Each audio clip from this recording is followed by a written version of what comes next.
یہ کہ کوئی مدارس تو نہیں تھی۔ معلوم ہوتا فلاں شہر میں ایک صحابی ہیں، وہ احادیث جو ہے بیان کرتے ہیں، اب آدمی سفر کر رہا ہے، دور دراز سے جا رہا ہے صرف حدیث سننے کے لیے کہ براہ راست راوی جو ہے اس سے سنو، یہ نہیں کہ راوی نے اس نے سنا، اس نے سنا، نہیں، سفر کر رہا ہے۔ ایسا بھی آیا ہے کہ طویل سفر طے کر کے پہنچے ہیں، ان کے دروازے پر پہنچے ہیں، سلام علیک ہوئی ہے، اس کے بعد انہوں نے پوچھا میں نے سنا آپ ایک حدیث بیان کرتے ہیں، ہاں یہ حدیث ہے، فوراً وہیں سے واپس ٹھہری۔ مقصد ہی صرف یہ تھا کہ وہ حدیث جو ہے ان سے سن۔ تو فرمایا من سلک طریقا یطلب فیہ علما سلک اللہ بہ طریقا من طرق الجنہ، اللہ تعالیٰ اس کے ذریعے سے اس کے لیے جنت کا ایک راستہ جو ہے آسان کر دیتا ہے۔ وَإِنَّ الْمَلَائِكَةَ تَضَعُ أَجْنِحَتَهَا رِضًا لِطَالِبِ الْعِلْمِ، اور فرشتے اپنے پر پھیلاتے ہیں طالب علم کے لیے،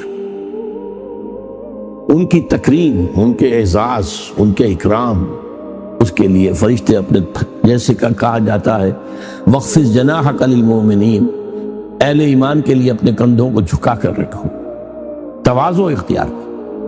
تو فرشتے تواضع اختیار کرتے ہیں علم کے طالب کے لیے۔ وَإِنَّ الْعَالِمَ يَسْتَغْفِرُ لَهُ مَنْ فِي السَّمَاءِ، جو مچھلیاں ہیں پانی کے اندر، وَإِنَّ فَضْلَ الْعَالِمِ عَلَى الْعَابِدِ، اور یقیناً باقی ستاروں پر اس کا نور جو ہے غالب آ جاتا ہے۔ وَإِنَّ الْعُلَمَاءَ وَرَثَةُ الْأَنْبِيَاءِ، اور یقیناً علماء جو ہیں وہ تو انبیاء کے وارث ہیں۔ وَإِنَّ الْأَنْبِيَاءَ لَمْ يُوَرِّثُوا دِينَارًا وَلَا دِرْهَمًا، اور نبیوں نے کبھی دینار اور درہم کی وراثت نہیں چھوڑی۔ چنانچہ حدیث موجود ہے نحن معشر الانبیاء لا نرث ولا نورث، ہم جو انبیاء کی جماعت ہیں نہ ہمیں وراثت ملتی ہے نہ ہماری کوئی وراثت تقسیم ہوتی ہے، وراثت میں کوئی سوال ہی نہیں، دنیا کے مال کا معاملہ ہی نہیں۔ وَإِنَّمَا وَرَّثُوا عِلْمًا فَمَنْ أَخَذَهُ أَخَذَ بِحَظٍ وَافِرٍ، ان کی وراثت تو علم ہے۔ وراثت انبیاء کیا ہے؟ علم ہے، دولت نہیں ہے، سونا نہیں ہے، چاندی نہیں ہے، جائیداد نہیں ہے، کچھ نہیں ہے، علم، یہ وراثت انبیاء ہے۔ اسی لیے وَإِنَّ الْعُلَمَاءَ وَرَثَةُ الْأَنْبِيَاءِ وَإِنَّ الْأَنْبِيَاءَ لَمْ يُوَرِّثُوا دِينَارًا وَلَا دِرْهَمًا وَإِنَّمَا وَرَّثُوا عِلْمًا فَمَنْ أَخَذَهُ أَخَذَ بِحَظٍ وَافِرٍ، جس نے وہ علم حاصل کر لیا گویا کہ اس نے بہت بڑی خوشبختی کے ساتھ جو ہے انبیاء کی وراثت حاصل کر لی۔ اس کے علاوہ میں حدیث آپ کو سنا رہا ہوں، اب اس سے اندازہ ہوگا آپ کو طالب علم کی جو فضیلت ہے۔ یہ سنن دارمی میں ہے، طبرانی میں ہے، خطیب میں ہے، حضرت حسن سے مرسلن روایت ہے، یعنی حضرت حسن بصری جو تابعی ہے وہ روایت کر رہے ہیں حضور سے براہ راست۔ ظاہر بات ہے بیچ میں کوئی صحابی ہوں گے جن سے انہوں نے سنا ہے، لیکن یہ کہ وہ صحابی کا ذکر کیے بغیر جب کوئی تابعی جو ہے حضور سے روایت کرتا ہے تو اسے مرسل حدیث کہتے ہیں۔ بڑی پیاری حدیث ہے، من جاءہ الموت، کان کھول کر سنیں، کان کھول کر سنیں، من جاءہ الموت وہو یطلب العلم،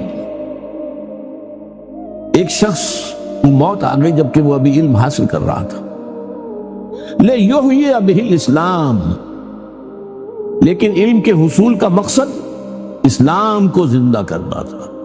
بہت اہم، علم جو ہے دنیا کے حصول کے لیے بھی ہو سکتا ہے، علم را برتن زنی مارے بہت، علم را قلب دل زنی یارے بہت، یہی علم ہے، تن پر مارو گے اسے، یعنی تن کے لیے، اپنی جسمانی خواہشات کے لیے، اپنی مادی خواہشات کے لیے، مال و دولت دنیاوی کے لیے، تو یہ سانپ بن کر ڈسے گا تمہیں۔